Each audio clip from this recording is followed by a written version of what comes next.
नमस्कार, मैं परम आप सभी को स्वागत करता हूं। आज के इस स्टॉक फॉर द वीक के वीडियो में एक धमाकेदार वीडियो होने वाला है।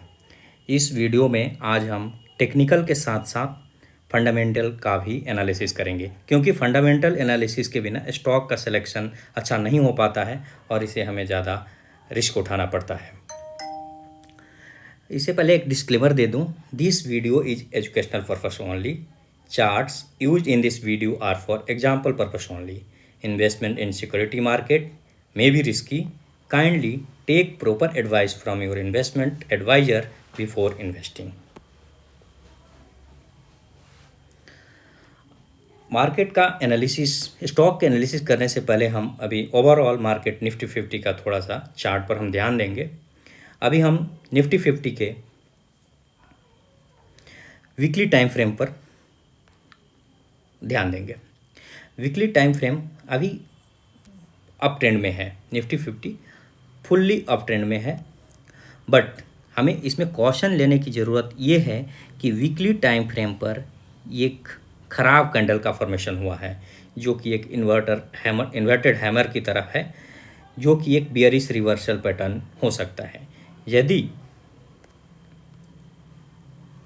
ये मार्केट रिट्रेसमेंट करता है तो इस रिट्रेसमेंट का सपोर्ट अप्रॉक्स इस रेट जो ग्रीन लाइन जो हमने खींचा है 23644 के करीब आ सकता है। इसको हम डेली टाइम फ्रेम पर देखें तो डेली टाइम फ्रेम पर एक और ही खराब कैंडल बना है, जो कि इसको सरकाता है। एक बुलिश कैंडल, उसके बाद में एक बड़ा सा लॉन्ग बियरिश कैंडल, जो कि बियरिश इंगल्फिन, जिसको हम बियरिश इंगल्फिन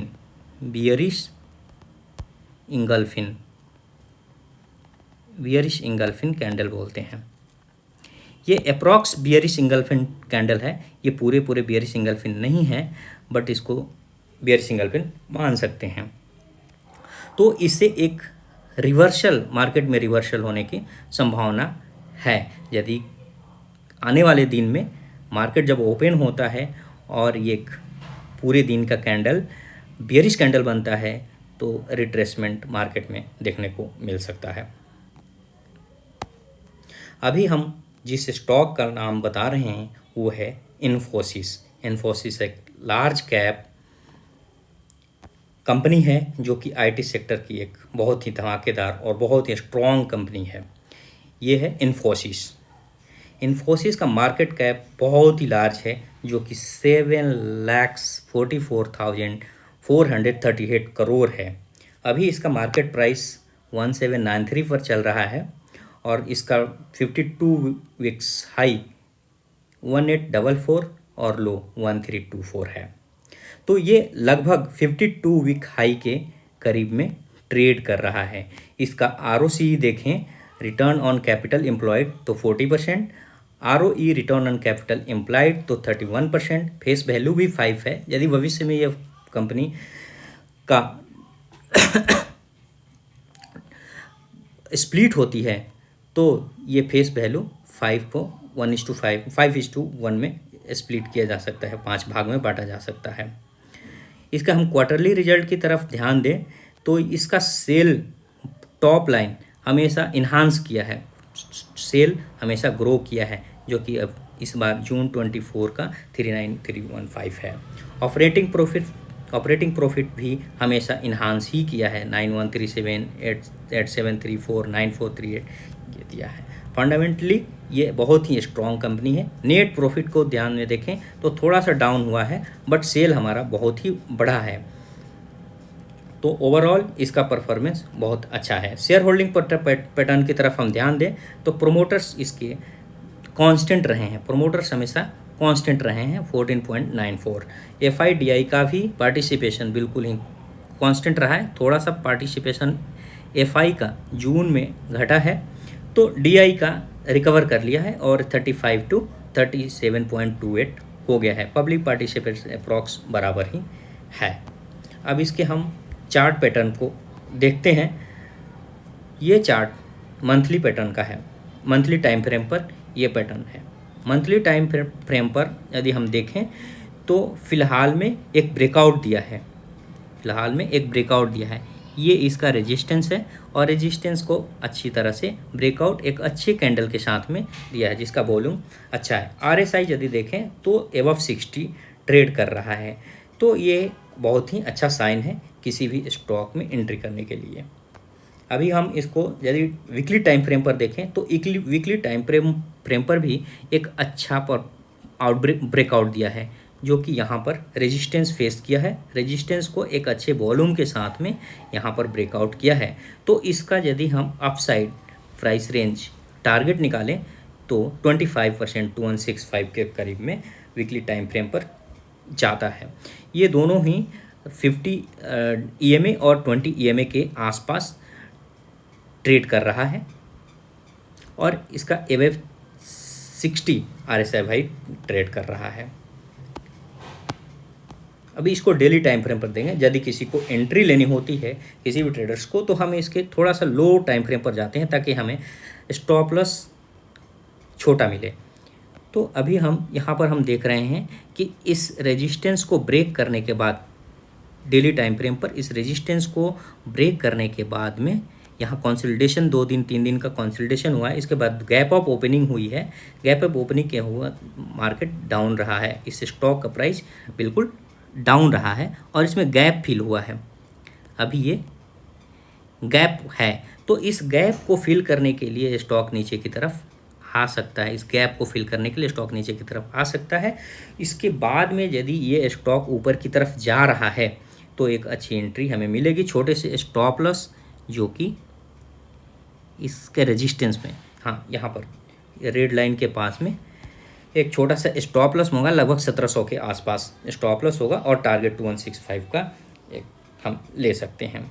अभी ये ओवरशॉट जोन में है, अब थोड़ा सा रिट्रेस करेगा, रिट्रेस करने के बाद में हो सकता है मार्केट बूम करे, क्योंकि ये 2 पैटर्न बन रहे हैं। एक तो राउंडिंग बटन पैटर्न बन रहा है, राउंडिंग बॉटम पैटर्न बन रहा है और इसको ब्रेकआउट दिया है काफ़ी दिनों के बाद में।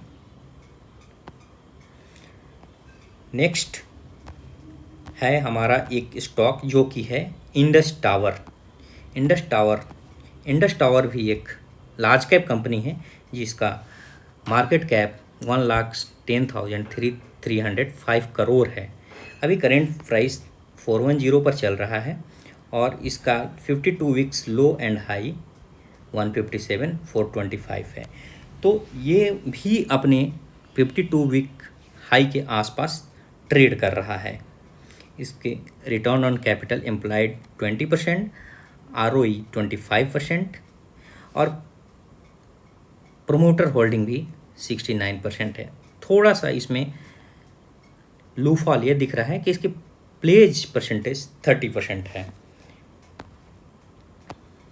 अभी इसका सेल्स टॉप लाइन को हम देखें तो इंक्रीज हुआ है, क्वार्टर बाई क्वार्टर इसमें इंक्रीमेंट देखने को हमें मिल रही है। मार्च 21 में 13,954, 22 में 27,717, फिर अब मार्च 24 में 28,601 इसका टॉप लाइन हमेशा ये अच्छा कर रहा है। नेट प्रॉफिट की तरफ हम ध्यान दें तो नेट प्रॉफिट भी हमारा बढ़ा हुआ नज़र आ रहा है। तो ओवरऑल ये कंपनी अच्छा कर रही है। शेयर होल्डिंग पैटर्न की तरफ यदि हम देखें, शेयर होल्डिंग पैटर्न तो मार्च में ये 68.99, सितंबर 2023 68.99 ये कांस्टेंट रहा है। FIDI का पार्टिसिपेशन थोड़ा 3 क्वार्टर से घटा है, बट DI का बढ़ा हुआ है। तो ओवरऑल मार्केट में बड़े बुल्स का पार्टिसिपेशन बराबर ही रहा है और पब्लिक का पार्टिसिपेशन भी थोड़ा बढ़ा है। इसके वीकली टाइम फ्रेम को हम देखते हैं तो वीकली टाइम फ्रेम के पास में जो एक रेजिस्टेंस है, मेजर रेजिस्टेंस, इस मेजर रेजिस्टेंस के पास में ट्रेंड लाइन को यहाँ पर ब्रेकआउट करने की कोशिश कर रहा है। ये 2-3 दिनों से कंसोलिडेट किया है। ये अच्छा सा ब्रेकआउट मिला है अच्छे वॉल्यूम के साथ और ये ट्रेंड लाइन को टच करके थोड़ा सा रिट्रेस किया हुआ है, जो कि सेलिंग आया हुआ कहा जा सकता है। और उसके बाद में फिर से एक ग्रीन कैंडल बनी है जो कि 409 पर क्लोज हुई है। इसके RSI के तरफ ध्यान देंगे तो RSI 79 पर ट्रेड कर रहा है, जो थोड़ा सा रिट्रेसमेंट की उम्मीद किया जा सकता है।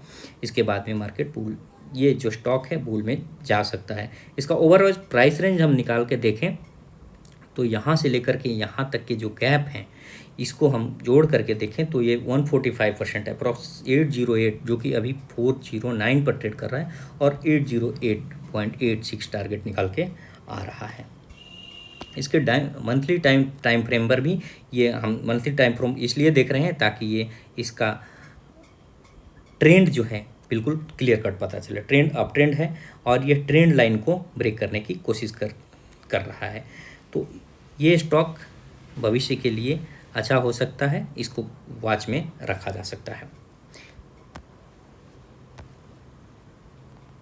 डेली टाइम फ्रेम पर भी सेम, ये डेली टाइम फ्रेम पर इस हॉरिजॉन्टल लाइन को जो 370 को ब्रेकआउट दिया है और 370 पर ब्रेकआउट देने के बाद में बहुत ही दिन तक कंसोलिडेट किया है। कंसोलिडेशन के बाद में ये ट्रेंड लाइन को ब्रेक करने की कोशिश कर रहा है, जो कि अच्छा माना जाता है। और डेली टाइम फ्रेम पर ये 65 पर ट्रेड कर रहे हैं। RSI वॉल्यूम भी यहाँ पर बहुत ही वॉल्यूम के साथ में अच्छा से ब्रेकआउट किया था, तो ये एंट्री ये वॉच में हम रख सकते हैं। तीसरा है AIA engineering limited. AIA engineering limited का मार्केट कैपिटल 40,267 है, जो कि ये भी अपने ऑल टाइम हाई के आसपास में ट्रेड कर रहा है। इसका 52 वीक्स लो 3326 और हाई 4700 है। ये मैन्युफैक्चरिंग करता है, ये grinding media, liner and diaphragms collectively known as mill internals हैं, मील इंटरनल्स। अभी इसका फंडामेंटल में ध्यान दें तो इसका ROE return on capital employed 22.8% और ROE 18.4% है, जबकि इसका प्रोमोटर होल्डिंग भी काफ़ी अच्छा है 58.5% एंड प्लेज जीरो है।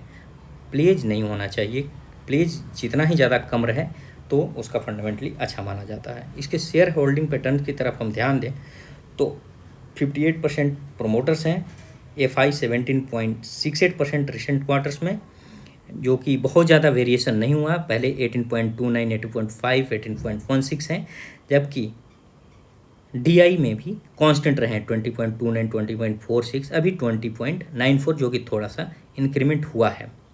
पब्लिक पार्टिसिपेशन भी लगभग 2.8, 2.9, 2.7 ही रहा है।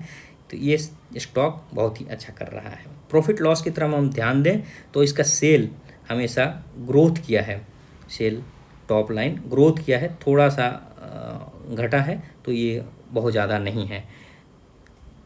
ऑपरेटिंग प्रॉफिट हमेशा बढ़ता नज़र आ रहा है, 685, 661, 726, 1245, अभी 13364 है।